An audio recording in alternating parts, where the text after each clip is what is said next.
भोपाल से प्रस्तुत हैं प्रादेशिक समाचार। नमस्कार, समाचारों के साथ मैं जितेंद्र रघुवंशी। पहले मुख्य समाचार। कोरोना महामारी में अनाथ हुए बच्चों और किशोरों को 24 वर्ष की उम्र तक मिलेगी पेंशन। राज्य सरकार ने लागू की मुख्यमंत्री कोविड-19 बाल कल्याण योजना। प्रदेश में कोरोना संक्रमण में आई कमी। नए मरीजों के मुकाबले स्वस्थ होने वालों की संख्या दोगुनी से ज़्यादा हुई। इंदौर के बाद भोपाल संभाग में भी 31 मई तक जारी रहेगी सख्ती। अगले महीने पहले सप्ताह से चरणबद्ध तरीके से खोले जाएंगे जिले।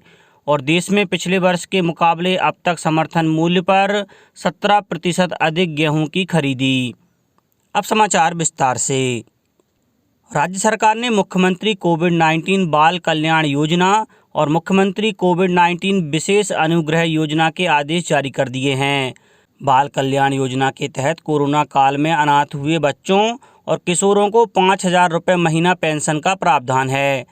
योजना का लाभ 21 वर्ष की आयु तक और पढ़ाई जारी रहने की हालत में 24 वर्ष तक मिलेगा। इसके अलावा राज्य में कार्यरत समस्त नियमित स्थायी कर्मी, दैनिक वेतनभोगी, तदर्थ, संविदा, आउटसोर्स और अन्य शासकीय सेवक और सेवायुक्तों के लिए मुख्यमंत्री कोविड-19 विशेष अनुग्रह योजना भी लागू कर दी गई है। योजना में ऐसे शासकीय सेवक सेवायुक्तों की कोविड-19 के उपचार के दौरान या कोविड-19 से स्वस्थ होने के पश्चात संक्रमित होने के 60 दिवस में बीमारी के कारण आकस्मिक मृत्यु होने पर उनके परिवार को तात्कालिक आर्थिक सहायता उपलब्ध कराई जाएगी। प्रदेश में कोरोना संक्रमण के नए मामलों में लगातार कमी देखने को मिल रही है। स्वास्थ्य विभाग द्वारा जारी हेल्थ बुलेटिन में बताया गया है कि कल कोरोना के 4,384 नए मामले सामने आए। इसके बाद राज्य में संक्रमितों की कुल संख्या 7,57,119 हो गई है। प्रदेश के 10 जिलों में 100 से अधिक प्रकरण हैं। भोपाल में 609, रीवा में 148, रतलाम में 146, उज्जैन में 127, अनूपपुर में 126, शिवपुरी में 114 और सागर में 110 नए प्रकरण आए हैं, जबकि 17 जिलों में 5% या उससे कम रही। इन जिलों में छतरपुर, टीकमगढ़, दतिया, मुरैना, गुना, श्योपुर, अशोकनगर, छिंदवाड़ा, हरदा, भिंड, बुरहानपुर, मंडला, झाबुआ, निवाड़ी, अलीराजपुर, खंडवा और बड़वानी शामिल हैं। बुलेटिन के अनुसार राज्य में अब तक 6,82,100 मरीज कोरोना को मात देकर अपने घर पहुंच चुके हैं। इनमें 9,405 मरीज शुक्रवार को स्वस्थ हुए। अब कोरोना के सक्रिय प्रकरण 67,625 हो गए हैं। इंदौर जिले में कल 863 नए संक्रमित मरीज मिले हैं। वहीं विभिन्न अस्पतालों से 2,001 मरीज स्वस्थ हुए। उज्जैन में कल 114 लोगों में संक्रमण की पुष्टि हुई। वहीं 269 मरीज स्वस्थ हुए। धार में 136 लोगों ने कोरोना को हराया। जबलपुर में 136 नए प्रकरण सामने आए। वहीं 552 लोग स्वस्थ हुए। ग्वालियर में 139, मंदसौर में 47, श्योपुर में 17, नीमच में 37, शाजापुर में 40 नए मामले मिले हैं। देश में अब तक 19 करोड़ 32 लाख से अधिक कोविड टीके लगाए जा चुके हैं। इनमें 97,37,000 से अधिक स्वास्थ्य कर्मियों को टीके की पहली डोज और 66,89,000 से अधिक दूसरी डोज शामिल हैं। 1 करोड़ 48 लाख से अधिक अग्रिम पंक्ति के कार्यकर्ताओं को पहली डोज और 83 लाख से अधिक को दूसरी डोज लगाई जा चुकी है। केंद्रीय स्वास्थ्य मंत्रालय ने बताया कि कल 13,83,000 से अधिक लोगों को कोविड टीका लगाया गया। इनमें से 12,05,000 से अधिक लोगों को वैक्सीन की पहली डोज और 1,77,000 से अधिक को दूसरी डोज लगाई गई। इंदौर के बाद भोपाल में भी अगले 10 दिन सख्त लॉकडाउन रहेगा। जिन जिलों में संक्रमण दर 5% से कम है, वहां भी फिलहाल ढील नहीं दी जाएगी। मुख्यमंत्री शिवराज सिंह चौहान ने भोपाल संभाग की समीक्षा के दौरान यह निर्देश दिए। उन्होंने कहा है कि इस माह के अंत तक प्रदेश के सभी जिलों में कोरोना पॉजिटिविटी शून्य करना है, जिससे अगले माह से प्रदेश में जनजीवन सामान्य कर सकें तथा काम धंधे चालू हो सकें। श्री चौहान ने कहा कि सभी ग्रामीण और शहरी क्षेत्रों में एग्रेसिव टेस्टिंग की जाए। इसके अलावा कॉन्ट्रैक्ट ट्रेसिंग और माइक्रो कंटेनमेंट जोन की रणनीति अपनाई जाए। उधर इंदौर में 10 दिन के सख्त जनता कर्फ्यू के पहले दिन घर से बेवजह निकले 700 से अधिक लोगों को गिरफ्तार कर थाने और अस्थायी जेल में भेजा गया। गौरतलब है कि कलेक्टर मनीष सिंह ने गुरुवार रात जारी नए आदेश में 21 मई से 28 मई तक सभी किराना दुकानों को पूर्णतः बंद रखने के निर्देश दिए हैं। इसके साथ ही शहर में इस अवधि में फल और सब्जी बिक्री पर भी प्रतिबंध रहेगा। कलेक्टर ने कहा कि आम जनता की सुविधा के लिए ऑनलाइन राशन आपूर्ति की अनुमति दी गई है।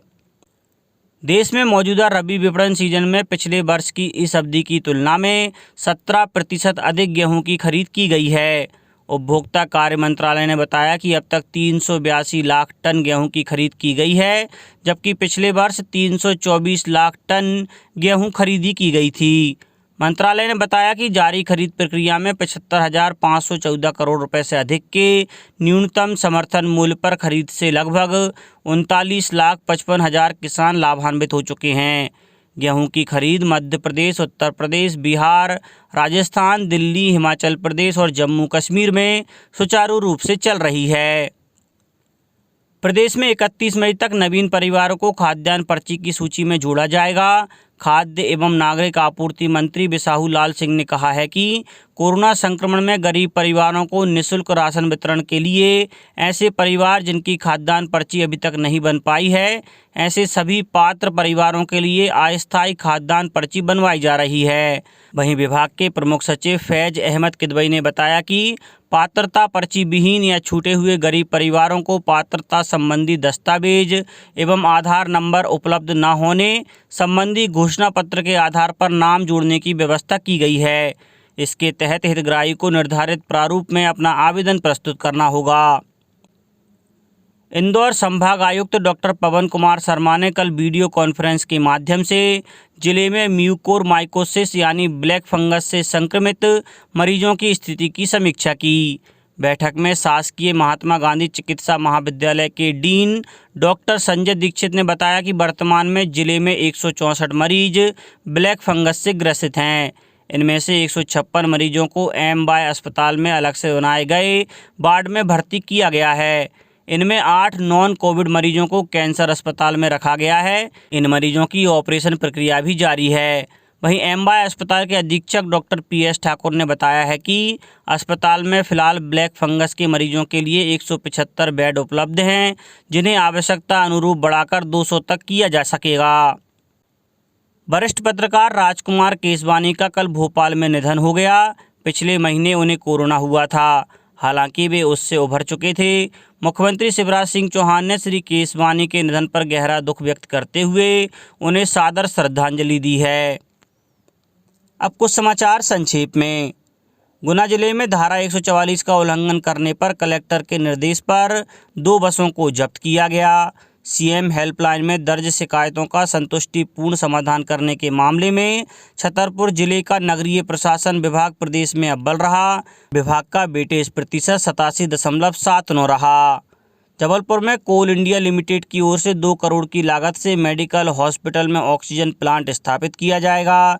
होशंगाबाद जिले में आज गर्भवती और नवजात शिशुओं का टीकाकरण नहीं होगा, क्योंकि जिले में 18 और 45 वाले लाभार्थियों को कोविड वैक्सीन लगाने के लिए आज विशेष सत्र का आयोजन किया गया है। अशोकनगर जिले के साडोरा तहसील में कोरोना कर्फ्यू का उल्लंघन करने पर 3 दुकानों पर कार्रवाई की गई। इनमें 2 दुकानों के चालान बनाए गए, जबकि 1 दुकान को सील कर दिया गया। शिवपुरी में 24 मई से प्याज मंडी खुलेगी।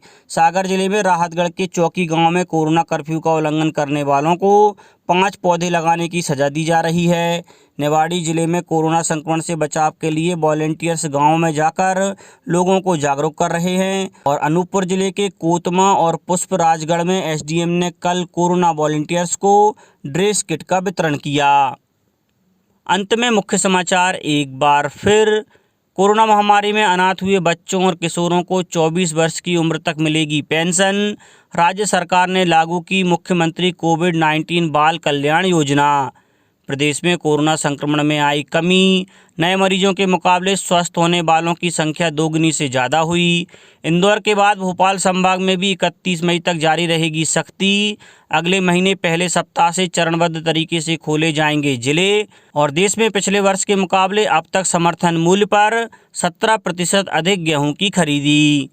इस बुलेटिन में इतना ही। घर पर रहिए, सुरक्षित रहिए और सुनते रहिए प्रादेशिक समाचार। नमस्कार।